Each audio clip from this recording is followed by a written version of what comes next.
Irmãos, eu queria compartilhar uma palavra, Mateus capítulo 10, verso 1. Mateus 10, verso 1 diz assim: chamando seus 12 discípulos, deu-lhes autoridade para expulsar espíritos imundos e curar todas as sortes de doença e enfermidades. Estes são o nome dos 12 apóstolos. O primeiro, Simão, chamado Pedro, e André, seu irmão, Tiago, filho de Zebedeu, João, seu irmão, Filipe e Bartolomeu, Tomé e Mateus, o publicano, Tiago, filho de Alfeu, e Tadeu, Simão, o Zelote, e Judas Iscariotes, que o traiu. Jesus enviou os 12 com a seguinte instrução: não se dirija aos gentios. Não se dirija aos gentios e nem entre na cidade dos samaritanos. Nem entre em alguma cidade dos samaritanos. Antes, dirijam-se às ovelhas perdidas. Tem algumas versões que falam da casa de Israel. Antes, dirijam-se às ovelhas perdidas da casa de Israel. Por onde fores, preguem esta mensagem: o reino dos céus está próximo. Cure os enfermos, ressuscite os mortos, purifique os leprosos, expulse os demônios. Vocês receberam de graça, dei também de graça. Nem leve nem ouro, nem prata, nem cobre, nem seus cintos. Não levem nenhum saco de viagem, nem túnica extra, nem sandálias, nem bordões, pois o trabalhador é digno do seu sustento. Na cidade ou povoado em que entrarem, procurem alguém digno de recebê-lo, e fiquem em sua casa até partirem. Ao entrarem na casa, saúdem. Se a casa for digna, e que a paz de vocês repouse sobre ela. Se não for, que a paz retorne para vocês. Se alguém não os receber e nem os ouvir as suas palavras, sacuda a poeira dos pés quando saírem daquela casa ou cidade. E eu lhes digo a verdade: no dia do juízo, haverá menor rigor para Sodoma e Gomorra do que para aquela cidade. Eu os estou enviando como ovelhas entre lobos. Portanto, sede astutos como as serpentes e sem malícias como as pombas. Tenha cuidado, pois os homens os entregarão aos tribunais e os açoitarão nas sinagogas deles. Por minha causa, vocês serão levados e apresentados aos governadores e reis como testemunha a eles, aos gentios. Mas, quando os prenderem, não se preocupe quanto ao que dizer ou como dizê-lo. Naquela mesma hora lhes será dado o que dizer, pois vocês não serão vocês que falarão, mas o Espírito do Pai de vocês falará por intermédio de vocês. Vamos parar até por aí, amém? Irmãos, eu comecei a ler, já tem um tempo, desde semana passada, o capítulo 10, e eu achei muito interessante algo que, para mim, foi muito sobrenatural. Primeiro, Deus fala que Jesus ali enviou, quantos que ele enviou? 12. É interessante que no Antigo Testamento eram 12 tribos. Antigo Testamento, 12 tribos. No Novo Testamento, 12 discípulos. O número 12, eu creio que vocês já se lembram, né? Governo, aquele que governa. O número 12 significa um governo, a soberania de Deus. Tudo o que Deus vai fazer, Ele tem o domínio daquilo que vai fazer. E Ele disse assim: dou-lhes e deu-lhes autoridade. O Senhor deu autoridade aos 12 discípulos para expulsar todos os espíritos imundos, curar enfermos e doenças, todas as doenças, todas as enfermidades. Eu achei interessante que eu falei, eu quero saber quem que Jesus estava enviando. E comecei a pesquisar e comecei a entender, e eu quero que vocês acompanhem comigo, o nome Pedro, né? Primeiro apóstolo que foi chamado discípulo foi Pedro. Pedro significa rocha, forte, firme, aquele que é firme. A primeira pessoa que Deus chamou, que Jesus chamou, era uma pessoa firme, forte. Assim, o segundo foi André. E a palavra André significa no original varonil, corajoso, destemido, arrojado, que possui muita energia, que possui um vigor. O terceiro foi Tiago, suplantador, é o significado no original. Alguém que cumpre uma missão difícil com muitas adversidades. Alguém que cumpre uma missão difícil com muitas adversidades. O quarto discípulo foi João. Quando a palavra de Tiago, que significa no original suplantador, que vem da palavra suplantar, é aquele que supera. A palavra significa superar, transpor obstáculos, vencer, pisar sobre os pés com força, transpor obstáculos. João significa Jeová é doador, Deus é cheio de graça, agraciado por Deus. Filipe significa amante de cavalos, aquele que ama a guerra. Quem tinha cavalos era considerado nobre, rico. Só pessoas de posse poderiam ter cavalos naquela época, porque custava muito caro manter cavalos. Filipe significa aquele que gosta de guerra, aquele que é próspero, aquele que tem posse. Amém? Isso aí, né, Filipe? Glória a Deus. Olha, eu fiquei assim, irmãos, assim, pensando, eu falei, Deus, quem são as pessoas que o Senhor levantou, que o Senhor escolheu para fazer uma revolução no mundo? Quem são esses homens? Qual o significado do nome deles? Quem que o Senhor estava chamando? O sexto, Bartolomeu, significa filho de Tomai, que suspende as águas. Bartolomeu também é conhecido como Natanael, né? Tem vários textos que dizem que é o mesmo nome, Natanael. E Natanael significa dom de Deus, presente de Deus.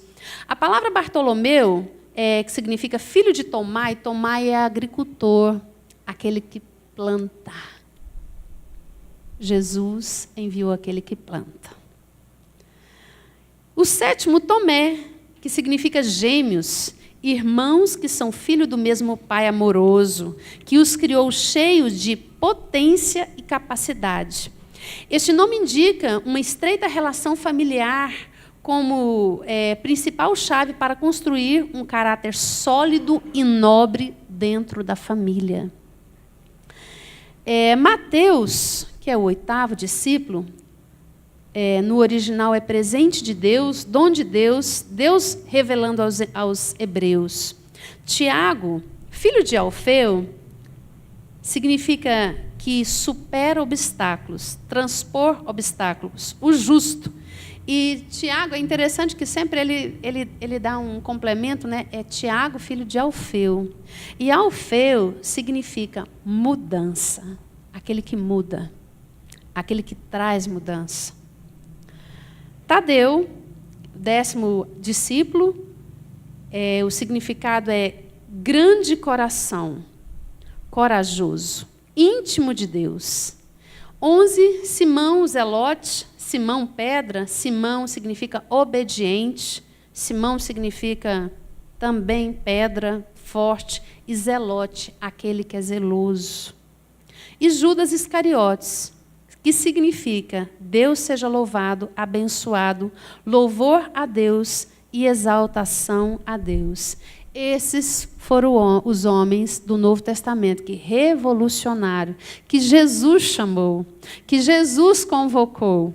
Então eu quero que você preste atenção que as pessoas que Jesus chamou são homens fortes, firmes, corajosos, destemidos, arrojados, que possuem uma energia, que possuem um vigor, que é um suplantador, alguém que cumpre uma missão difícil com grandes e muitas adversidades. Ele chamou homens que superam, que vence, que transpõem obstáculos. Ele chamou homens que são cheios da graça. Ele chamou homens que são amantes da guerra, homens nobres, homens prósperos, homens de posse. Também chamou homens agricultores que planta para colher, que planta para colher, que são presente de Deus. Ele chamou homens e mulheres que são filhos do mesmo Pai amoroso, que os criou cheio com uma potência, com uma capacidade.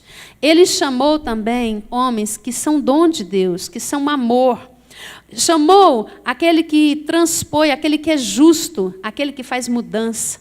Ele chamou homens de grande coração, homens que têm coração grande, que são corajosos, homens que são íntimos de Deus. Ele chamou homens que são obedientes, que são zelosos, e homens que louvam a Deus, que abençoam a Deus, que exaltam a Deus com louvor. Amém? Esse é Jesus que chamou os 12 discípulos, que revolucionou o mundo. E eu quero te falar que, quando o Senhor enviou esse povo corajoso, destemido, com essas características, eu quero te dizer que é assim que Ele nos vê, como homens e mulheres destemidos, homens assim, como eu falei aqui para vocês, homens que têm força, que têm coragem, que são homens e mulheres de guerra, que não retrocedem, mas que avançam. Homens e mulheres que são presentes de Deus, que são agraciados por Deus, mas que são zelosos, que são obedientes, que são fiéis. Homens que têm um coração na adoração, na exaltação. E ele disse para eles, ele deu uma ordem. Jesus deu uma ordem. Antes, ele disse assim, Jesus enviou os 12 com a seguinte instrução: não dirijam aos gentios. Irmãos, quem eram os gentios? Os gentios eram todos os povos que não eram judeus. Os gentios, um judeu não podia casar com um gentio, porque os gentios não adoravam a Deus e nem obedeciam à lei de Moisés. Ele disse para que eles não fossem aos gentios. Jesus ordenou, ele instruiu, olha, não dirija-se aos judeus e nem entrem nas cidades dos samaritanos. Os samaritanos eram um grupo religioso que tinha conflito com os judeus no tempo de Jesus. Eles viviam na região de Samaria e misturaram o judaísmo com outras crenças. Jesus escandalizou muitos judeus, porque ele não rejeitava os samaritanos. Os samaritanos surgiram quando o povo de Israel se misturou com pessoas de outros povos, de outras crenças. Ele disse, não vai para os gentios, não vai para as cidades dos samaritanos. E ele disse assim, nem entre na cidade dos samaritanos, antes dirijam-se às ovelhas perdidas da casa de Israel. Irmãos, para quem Jesus estava enviando os 12? Antes, vai atrás das ovelhas perdidas da casa de Israel. A casa de Israel, e Israel, no original, ele é príncipe de Deus, né? Foi o nome dado ao patriarca Jacó, mantido por ele na adição do seu nome anterior. A casa de Israel é a família, são os descendentes de Israel, a nação de Israel, os cristãos, o Israel de Deus. Eu não sei vocês, mas a gente pensa ou pensava que quando Jesus convocou os 12 e que ele deu autoridade para expulsar demônios, para curar enfermos, a gente pensa que para os gentios, ou para quem não conhece, ou para quem se convertesse, né? Não. Ele disse para ir olha, vai atrás das ovelhas perdidas da casa de Israel. Ele estava dizendo, deixa eu te falar, sabe aonde você vai fazer essa obra agora? É na igreja. É dentro da igreja. É lá, o Israel de Deus, meu povo. Eu estou enviando vocês para ir para o meu povo. Curar enfermos, expulsar demônios, curar todos os tipos de enfermidade. Peraí, pastora, mas como assim? Afinal de contas, o povo era um povo escolhido, eles não tinham problema. Pois é, mas Jesus estava mandando os discípulos irem atrás desse povo. as ovelhas perdidas da casa de Israel. Irmãos, então peraí, mas tem ovelha perdida na casa de Deus? Será que a igreja precisa de cura? Será que a igreja precisa de libertação? Será que a igreja precisa que expulse demônios? Irmãos, eu fiquei assim quase que de boca aberta. Eu falei, opa, nunca vi isso aqui. Como que é isso? O Espírito Santo falou assim, Eliane, o meu povo precisa de cura e libertação. Quem está perdido é a igreja. Eu não estou dizendo que na frente o apóstolo Paulo, vai aos gentios. Não, eu estou dizendo desse texto. Jesus está dizendo aqui. A minha igreja. Vai lá na minha igreja. Vai para o nosso povo. É lá que você vai começar a curar os doentes, os enfermos, toda sorte de enfermidade. Eu te dou autoridade, ele deu autoridade. Ele mandou esses homens com essas características que eu disse para você da tradução de cada nome. Não é por acaso, eu creio que o Senhor sabia muito bem o que ele precisava chamar, quem ele precisava chamar para fazer essa obra que era ir atrás das ovelhas perdidas da casa de Israel. Por onde fores, pregue essa mensagem. O reino de Deus está próximo. O que ele está mandando ele pregar? Pregue arrependimento. Escuta, vai lá e fala. Creia, o reino de Deus está próximo. Jesus está voltando, ele vai vir. O reino de Deus está próximo. Você precisa converter dos seus maus caminhos. Ele mandou pregar uma palavra de arrependimento. E aí disse assim, cure os enfermos, ressuscite os mortos. Purifique os leprosos e expulse os demônios. Mas na casa de Israel, na nação de Israel, precisava acontecer isso, irmãos? Será que a igreja precisa disso?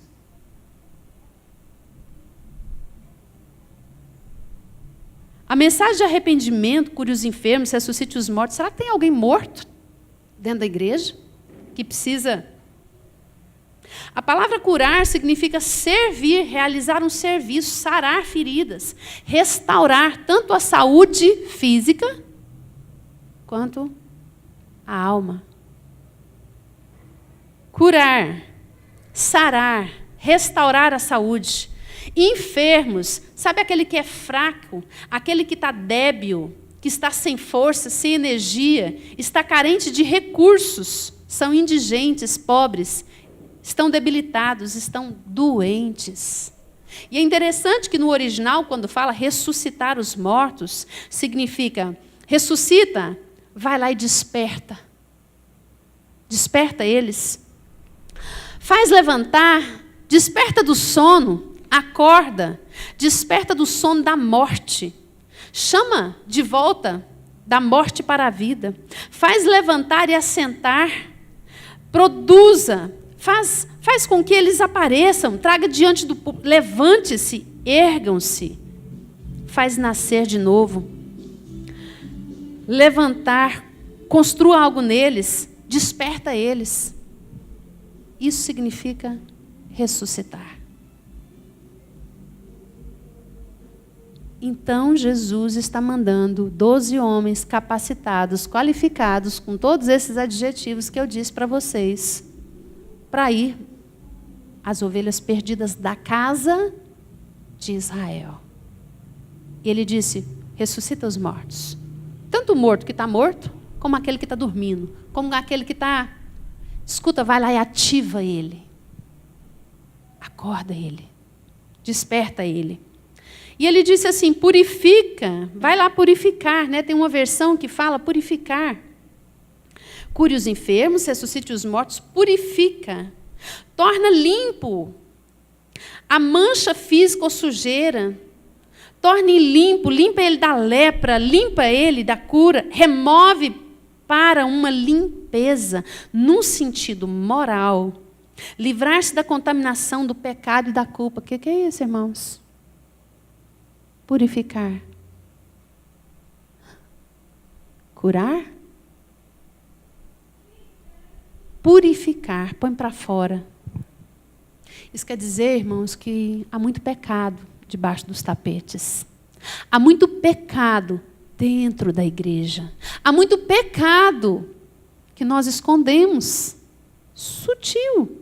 Raposinhas. Detalhes. Mas que estão escondidos. E ele fala, vai lá purificar. Desperta. Acorda. Purifica, torna limpo. Limpa a lepra. Limpa pela cura. Remove pela limpeza. Só tem uma forma de fazer limpeza: confessar pecado. Amém? Purifica os leprosos. Leprosos são aqueles infectados, aqueles que estão com feridas. Expulsa, vai expulsar os demônios. A palavra expulsar ou expelir significa mandar sair, com noção de violência. E expelir, expulsar do mundo. Ser privado do poder e da influência que exerce no mundo. Escuta, vai lá e expulsa.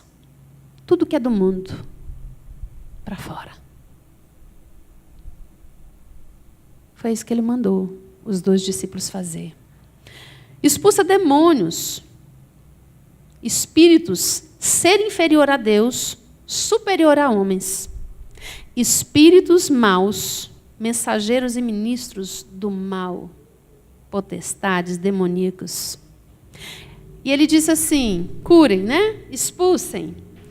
E depois, se você for para o verso 16,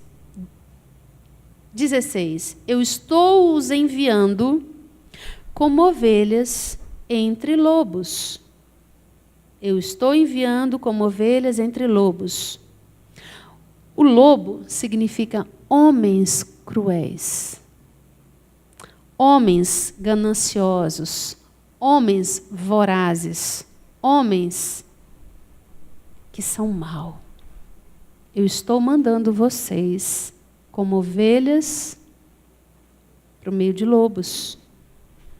Estou enviando como ovelhas entre lobos.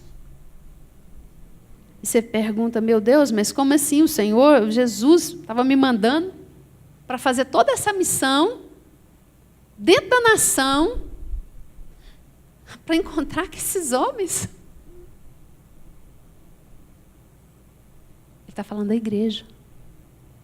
Homens gananciosos, homens cruéis, homens malvados. Vamos continuar. Mas ele diz assim, sejam astutos como a serpente e sem malícia como as pombas.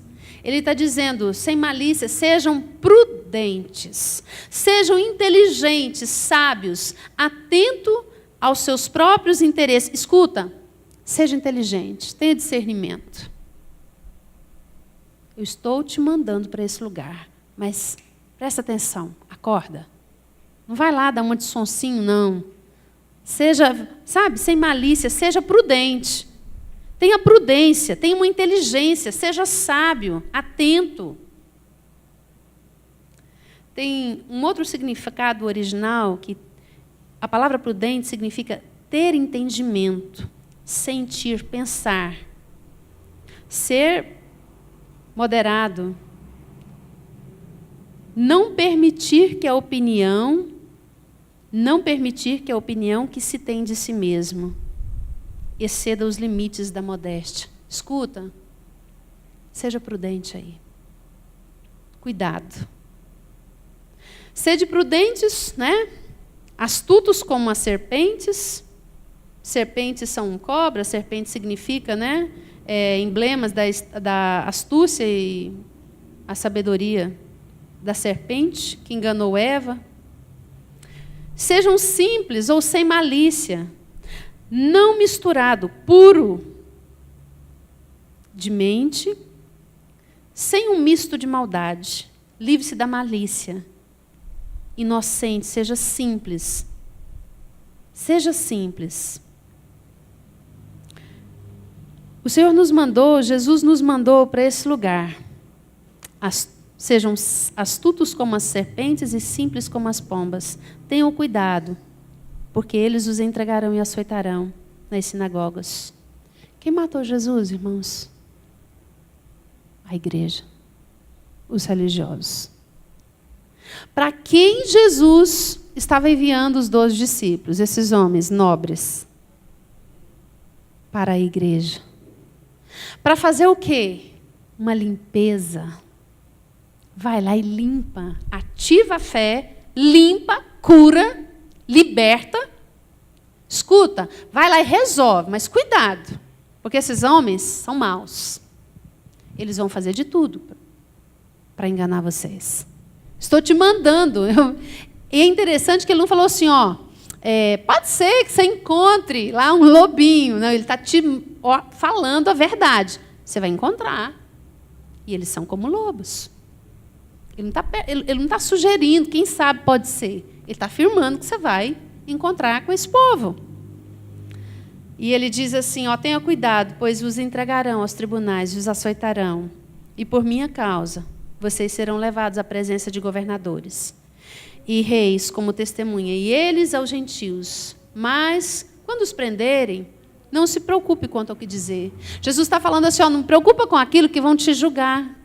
Não preocupa com aquilo que vão querer fazer de mal com você. Porque quando você tiver que falar, fica tranquilo, eu vou falar através de você. Eu vou colocar palavras na sua boca. Irmãos, quantas vezes nós temos medo, né?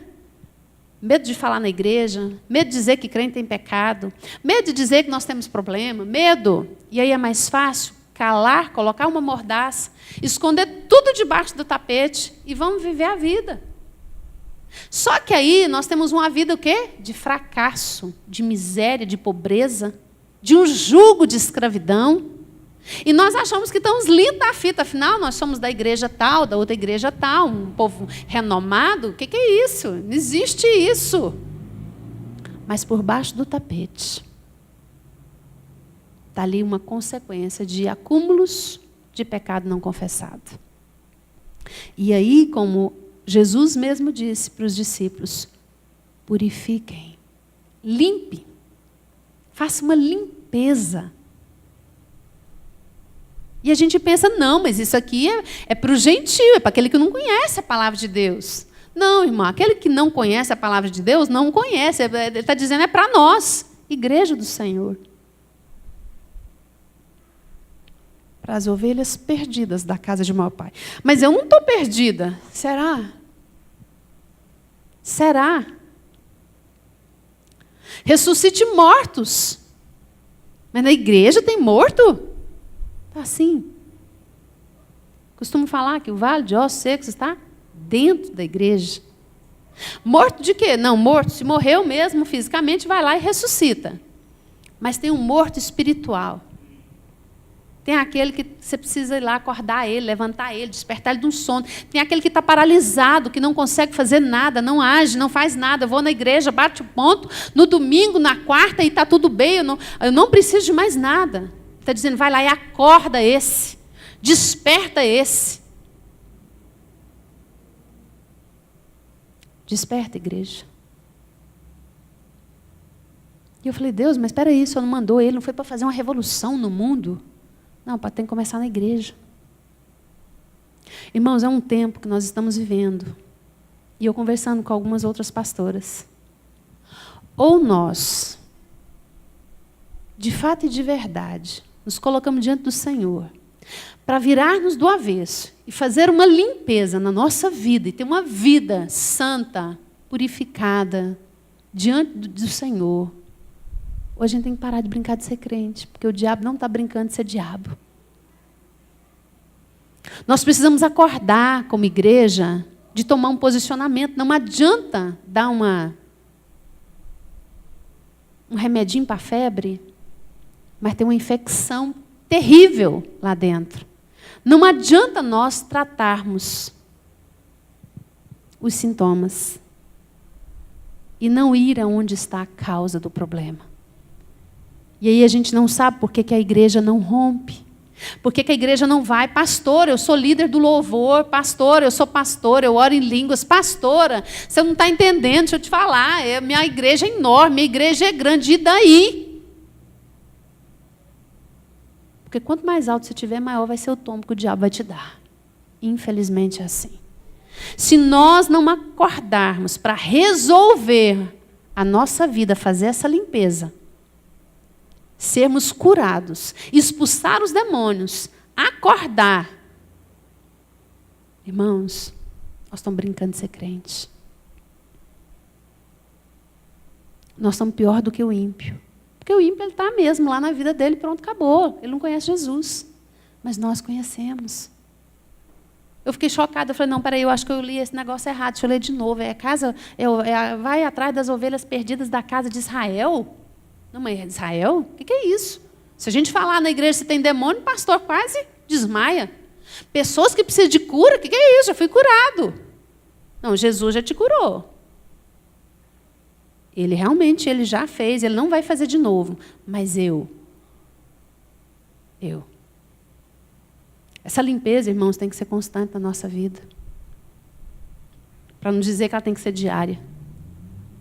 Para não dizer, para não acumular dentro da cisterna, né? Aquela cisterna cheia de lixo, de entulho, que a gente fala muito sobre isso. Irmãos, nós precisamos entrar no lugar onde as águas têm que subir para que esse lixo venha para fora. Nós precisamos acordar como igreja do Senhor. Nós precisamos acordar e ser um povo destemido, que a gente procure esse lugar de cura, de limpeza, para que a gente seja um referencial, e assim como os 12 foram enviados, nós sermos enviados. Homens fortes, valentes, corajosos, homens de guerra, homens que sabem que a luta vai ser difícil e que vai vir adversidade, mas eu estou firme posicionado. Homens que são valentes, homens que têm vigor, têm força. Será que Jesus pode contar conosco? Será que nós estamos prontos? Irmãos, o que tem de gente doente? A começar do pastor, das pastoras. A começar de nós. Nós precisamos nos incluir nisso. E de fato e de verdade, querer nos limpar, nos purificar. Ser salvos, ser achados. Ele não está dizendo, vai às ovelhas perdidas. Aquele que está perdido. Aquele que está deixado. Tem tanta gente perdida dentro das igrejas, irmãos. E aí, a gente tenta, faz discipulado, não resolve. E eu pensava, o discipulado que é ruim. Não, irmão, não é não. É porque se a gente não sabe a causa, a gente vai continuar tratando os sintomas. E sintomas não cura enfermidade. E aí, Tiago, 1 João 9, diz que se nós confessarmos os nossos pecados, Deus é fiel e justo para nos perdoar os pecados e nos purificar de toda injustiça. Amém. Eu com Deus está tudo resolvido. Mas para mim ter cura, Tiago fala, eu preciso confessar uns aos outros. E aí, cadê achar essa pessoa que eu posso confessar? Que não vai me expor? Não. Deixa eu te falar, pastor, é melhor deixar quieto como está. Vida que segue. Vamos continuar levando a nossa vida assim. O que tem? Todo mundo faz isso. Ah, pastora, nós não rompemos, nós não saímos do lugar. E aí a gente vai começar, e tudo que o diabo quer falar é que essa palavra não funciona. Está vendo que essa palavra não funciona? Está vendo? Não é que a palavra não funciona, é porque nós estamos cheios de pecado. E andamos como se tivesse quase igual anjo, até voando de asa, de tão santo. Não, irmãos, nós precisamos tomar vergonha na cara. E querer ser limpos. Irmãos, começa de um querer. Sair debaixo das garras de Satanás, do império das trevas. Sair debaixo de um cativeiro de opressão. Um cativeiro que nos oprime, uma mordaça que é colocada na nossa boca. Até nos calar e nos consumir como mortos. Quantos estão mortos espiritualmente agora? Que tem algo poderoso de Deus, mas estão amordaçados, presos ao pecado, às raposinhas. Pecado pequenininho, o que tem? Simples. Estou prejudicando ninguém. Ó, pastora, não é matar, não é roubar, é coisa... Até quando? Até quando, igreja? Até quando? E aí a gente vai continuar vivendo uma vida de mortos, de um exército de mortos que estão dentro da igreja. Nada funciona. Nada vai para frente. Nada. Não tem autoridade, irmão. Vai na força do braço, você vai. Você até caminha. Logo você está morto, cansado. E aí, de novo, dá uma escorregada. De novo, cai. Por quê? Porque tem lixo. E só se nós não formos na causa, esquece. As igrejas vivem hoje tratando sintomas. E vão viver de aparência, está muito bem. O que importa é a gente ser liberal, às vezes, e vamos encher a igreja. Olha, tem 500, tem 300. Hã? Quantos? Irmãos, Deus não está... 12. 12 fez a revolução. 12 fez no início. 12 tribos. Velho Testamento. Novo Testamento, 12 discípulos. Homens que não eram perfeitos. Que tinham os defeitos, mas tinham virtude. Deus sabia o que ele precisava para sacudir as ovelhas perdidas da casa de Israel. Amém? Irmãos, eu creio que nessa noite ele quer sacudir a minha e a sua vida. Ele quer transformar a minha e a sua vida. Mas não é só a minha e a sua vida, mas é a sua casa, é a minha casa. E nós precisamos, como homens e mulheres de Deus, ter autoridade para falar: debaixo de pecado você não rompe. Pecado escondido você não caminha. Você não vai ser abençoado, não tem como Deus te abençoar debaixo de pecado. Querido, confessa, deixa e caminha. Deus tem muito para nós, mas o diabo conseguiu amordaçar a igreja, calar a igreja. Quando a gente fala de intercessor, o que tem de intercessor na terra morto, que precisa ressuscitar, que precisa levantar de um sono. Homens e mulheres que têm uma voz profética, mas estão amordaçados, porque estão feridos, porque estão debaixo de condenação, estão debaixo de opressão por causa do pecado, por causa de situações que não foram resolvidas. E que tem uma consequência. Não, mas não vamos tocar nisso não, porque, olha, se tocar vai dar confusão. Irmão, que dê confusão. Mas confusão para resolver.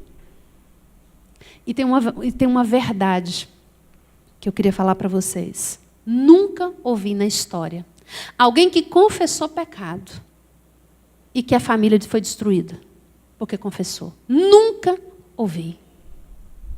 Pelo contrário, todas as vezes que houve confissão de pecado, houve cura, houve crescimento, houve unidade, houve uma família unida que é mais fortalecida. É diferente, irmãos. Mas eu e você, nós precisamos acordar. Ele está dizendo, não é para os gentios, não é nem para os samaritanos, que vocês julgam tanto, que vocês são tão bons, que não se comunicam. Deus me livre de gentio que não é circuncidado. E aí ele pensa assim, essa missão eu estou te dando para você ir para a igreja. A limpeza começa daí. Mas preocupa não. São homens gananciosos. E vão tentar contra vocês, mas fique tranquilo. Eu vou dar o escape. E aí, se a gente continua o texto, a gente vê que o texto vai falando que vai se levantar pai contra mãe, filho contra filha. Mas eu quero te dizer, não é que Jesus veio trazer confusão. A Bíblia King James, né? Ela fala assim, Jesus não veio trazer paz no sentido de uma religião acomodada e inconsequente. O verdadeiro cristianismo traz uma mudança radical de vidas com implicações conflituosas, inadequações, até perseguições cruéis, algumas vezes na própria família. Porque às vezes a gente lê esse texto e fala, Deus, mas não estou entendendo, estou servindo o Senhor, só está criando uma confusão. Não, é que Ele não veio trazer um evangelho de conformismo. Ele veio para te sacudir, para você ser radical. É uma transformação radical. Mas até onde eu quero me limpar e até onde eu quero me purificar? Até onde eu quero caminhar? Irmãos, isso depende só de cada um. Mas eu e você, como uma voz profética nessa nação, nós temos que anunciar a mensagem do arrependimento. Arrependimento. Irmãos, nós estamos num tempo que não dá para falar muita coisa, não. É pouca coisa, mas tem que ser no alvo. Arrependei-vos, porque é chegado o reino de Deus. Arrependei-vos. Irmão, se você não quer morrer e ir para o pecado dentro da igreja, você precisa arrepender. Você precisa arrepender. Você precisa acordar e querer resolver a sua vida. Irmãos, que seja virado do avesso. Limpa, purifica, santifica. Irmãos, põe esses demônios para correr da sua vida. Aquilo que te impede de crescer. Aquilo que só você e Deus sabe que você faz. Tem ninguém que sabe, irmãos. Tem ninguém. Mas você e Deus. Agora, se isso implica a sua casa e a sua família, confesse para a sua família. Para ser curados. Procure alguém da sua confiança. Estou dizendo para essa igreja, para a igreja que está me ouvindo. Procure alguém, mas confesse o seu pecado para você ser curado e liberto. Amém? Irmãos, é pouca coisa. Mensagem de arrependimento. Acordar. Se nós queremos verdadeiramente viver uma manifestação do poder de Deus, um avivamento genuíno, se não começar aqui de dentro, esquece. Irmãos, me dá ira quando eu fico ouvindo avivamento. O avivamento. Que avivamento, irmão? Nós estamos podres. Uma igreja doente. Uma igreja cheia de lixo. Falando de avivamento, manifestação de Deus. Mas faça as pedras manifestar. Que manifestação é essa? A primeira manifestação é aqui dentro. É na limpeza dessa casa. Essa casa chamada Eliene, essa casa chamada cada um de vocês. Essa é a primeira manifestação. Esse é o primeiro avivamento. Sair debaixo desse cativeiro opressor, demoníaco, que põe uma mordaça na sua boca. Você não pode expor o seu pecado, mas o diabo consegue acabar com a sua vida para sempre. Não é um momento, para sempre. Ele te amordaça. Eu queria que você ficasse de pé. Amém.